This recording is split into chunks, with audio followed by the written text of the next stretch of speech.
Hey y'all, it's Andrea from VWFF Family Farm, and I'm taking y'all with me. It's late afternoon, evening, almost dark. Hope y'all can see me. And it's time to cook supper. And I'm gonna show you how we harvest greens pretty much all year long. So I'm taking y'all out to the greenhouse with me. Gonna grab some mixed greens and things like that. We're gonna have like a taco salad, nachos, whatever you wanna call it for supper. I've ate a lot of my calories for today. I told y'all I was gonna kind of share with you some of the things I've been eating this week. And I've ate a lot of my calories because the kids and I have been on the go all day, and I had to grab something for lunch and made a good decision. But when you don't eat at home, I'm figuring out that uses up your calories, because it's more calories when you even grab something, even a salad that you grab somewhere. When you look up the calories in it, it's a lot. So I'm having to try to be creative for supper and eat something that's gonna fill me up but not be tons and tons of calories. So come on in the greenhouse with me. So it's nice and warm in here, really humid, which is a great thing for the greenhouse. There's no heat on right now, but just the sun. It's been a cold day here, but the sun's been out, and just the heat of the sun keeps our greenhouse pretty toasty. So everything in here is doing great. I'm gonna kind of just show you around and pick some greens. We've got all kinds of little greens sprouting up, lettuces and different things in this bed. And down at the end I've got kale. I'm gonna kind of just show you this bed first.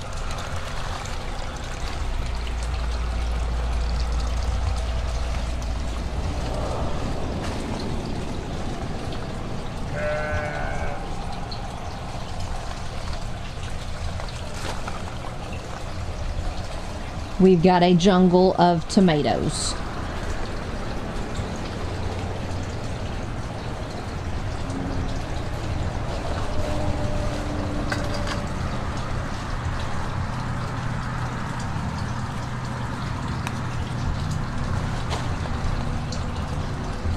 We trimmed these eggplants back to almost nothing, and they're coming back like crazy.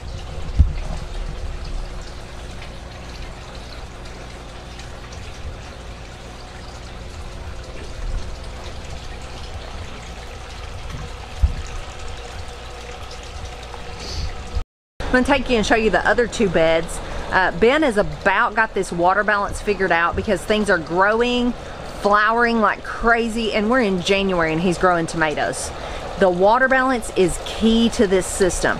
The fish, having the right number of fish and the right nutrients in the water, knowing when to add and when not to add stuff, keeping the water temperature up for the fish, all those kinds of things plays into this. This is not a system like just slap it up and it just runs itself. I think we kind of thought it might gonna be, but it wasn't. But he's enjoyed it. He likes to be busy and he likes a challenge. So this has been a new skill that he's learned. But let's go look at the other two beds, and I'm gonna clip some greens.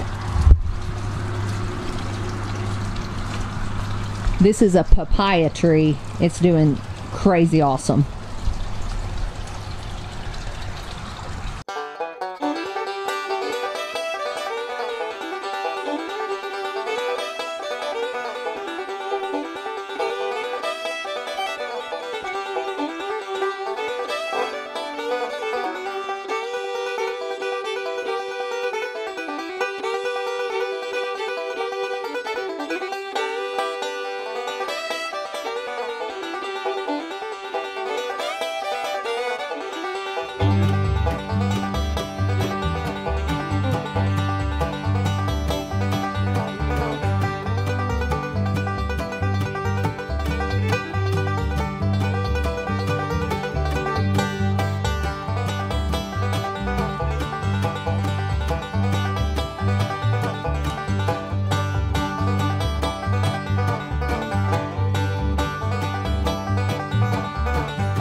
supper.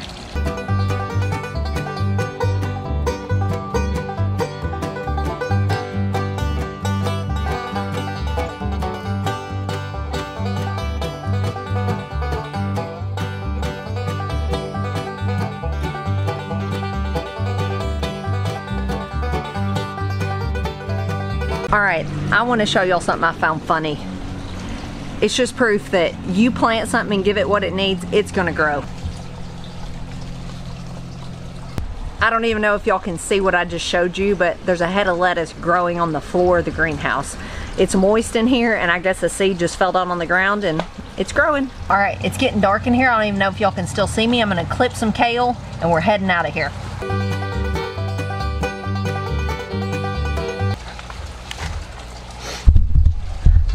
All right, I got one more thing I want to grab for supper, and I'm gonna take y'all with me. Let's go outside. This is the bed Emily and I harvested sweet potatoes out of, and I planted for the fall stuff. And it got really cold here in November, which is a little bit unusual, and I didn't harvest a whole lot of my fall stuff I planted, and it's still growing. And I've got broccoli to pick in January, so I'm gonna pick some of that to throw in my salad for supper. I'm gonna let you look at what it looks like.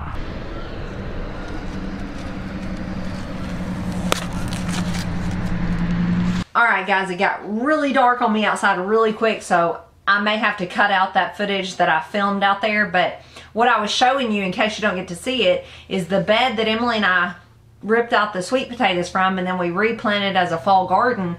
I'm still harvesting out of. In fact, it got really cold kind of early here, and so a lot of things stopped growing, and the things that didn't die kind of slowed down. But now I'm able to harvest fresh stuff, and it's January. The things in that bed that didn't die, they've been slowly growing. So I harvested some broccoli. I've got a lot more broccoli out there. I planted some sprouting broccoli. So I got broccoli out of that bed. I've got kale growing in that bed, and it's still growing. Swiss chard's still growing.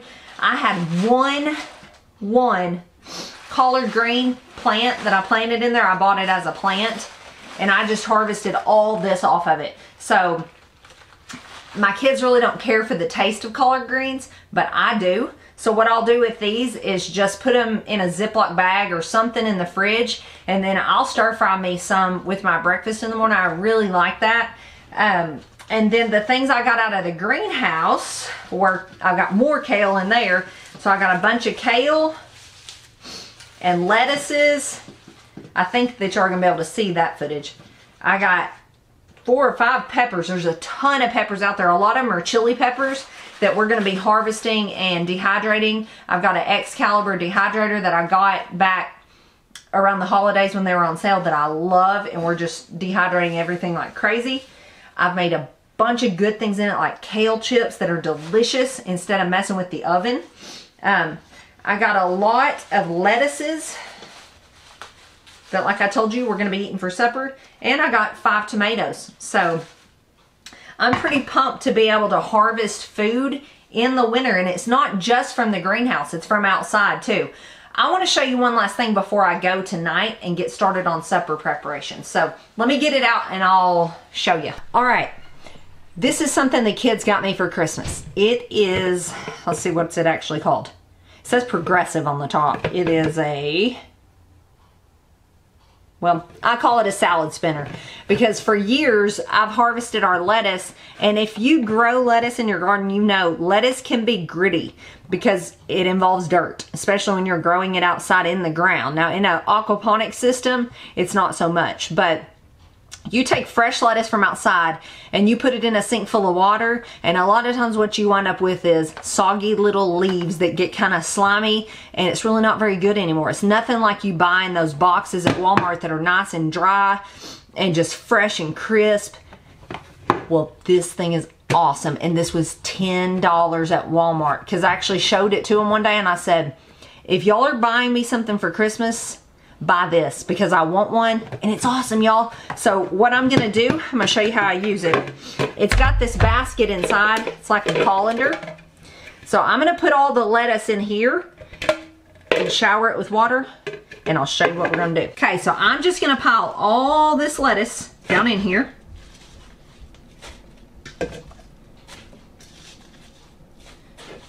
I'm actually gonna throw the kale I harvested too in there with the lettuce. Okay, so these are really, really delicate little leaves in here. So I don't want to just immerse them in water. So come over here with me. So I've got this whole thing down in my sink, and I am gonna just shower it with water.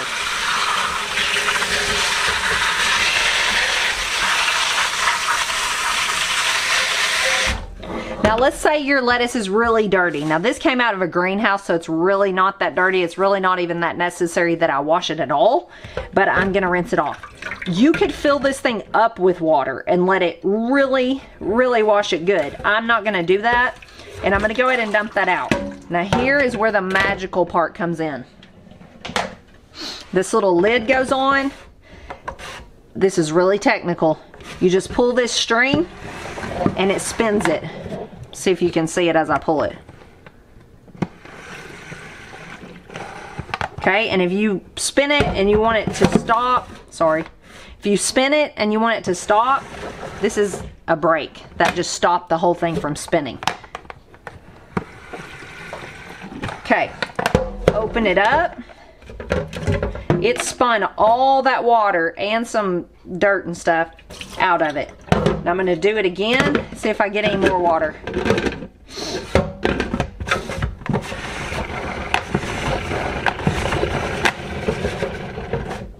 Push the brake. It got that much more water out of it. I'll do it one more time.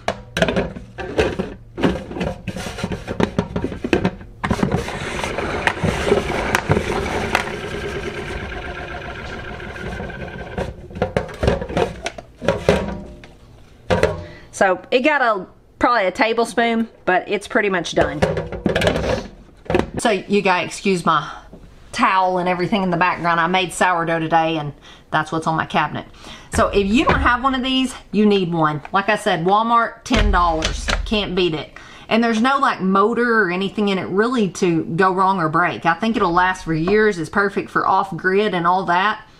I really got it for microgreens because if you do sprouts and microgreens, you know those are a booger to wash. And the ones I grow in soil, I want to rinse off, but they're so tiny and so tender. This thing is awesome. It spins the water right out of it. Look how like fresh this lettuce is now. It's not all bogged down with soggy with water. Especially this type, I don't know about y'all, but this like neon green type lettuces, they're just really soft and they get really slimy tasting if you get them wet and they stay wet very long. But this fluffed right back up. The water will like make it wilt down, but it fluffed right back up. I'm getting nothing for telling y'all this. This is not sponsored in any way, shape, or form. But I just thought after the kids gave it to me and I used it once, I thought that is too good not to share. So if you're looking for something to wash lettuces this spring, salad center. It's worth every penny. And I'm not even saying this particular one, just whatever you can find. It's worth getting one. It's worth a place on your shelf. All right, guess we will see you all later. Thanks for watching and going out to the greenhouse with me. Thanks for all your love you send our way. Thanks for everyone who sent us stuff lately. Y'all are so awesome. We love going to the post office and getting a package, even if it's just a card. The first thing we got was a card and I kept it. I think I'll always keep it. It was pretty special. Just our first piece of mail. So to all of you who've sent us stuff, thank you. So we'll see you tomorrow and God bless.